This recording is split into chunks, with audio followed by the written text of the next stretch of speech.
Hi అండి, welcome back to our channel. ఈరోజు మా వారైతే పచ్చిరొయ్యలు తీసుకొచ్చారండి. పచ్చిరొయ్యలు ములక్కాడ గుడ్లు వండమన్నారు. మా గోదావరి వాళ్ళమే ఇలాంటివి తినాలంటే మా గోదావరి వాళ్ళమే అండి. ఎక్కువగా అయితే మేము కాంబినేషన్స్ ఎక్కువగా వండుతాము.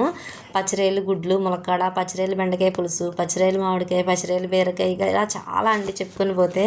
అలాంటివన్నీ టేస్ట్ చేయాలి, అలాంటివన్నీ వండాలంటే మా గోదావరి వాళ్ళమే అనమాట. ఇంక ఈరోజు అయితే కూర అయితే వండేస్తున్నానండి. ఇప్పుడైతే పచ్చిరొయ్యలు శుభ్రంగా క్లీన్ చేసి పక్కన పెట్టేసుకున్నాను కదా. అవి ఒక 5 నిమిషాల పాటు బాయిల్ చేసుకుంటే చక్కగా అందులో ఉన్న వాటర్ అంతా రిలీజ్ అయిపోతుందండి. ఆ వాటర్ పడేసి మనం అలా వేసుకుంటే నీసువాసన లేకుండా కూర కూడా టేస్ట్గా ఉంటుంది.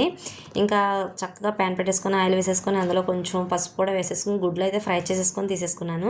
అదే ఆయిల్లో మనం కట్ చేసి పెట్టుకున్న ఆనియన్స్ కూడా వేసేసుకొని శుభ్రంగా ఫ్రై చేసేసుకోవాలి.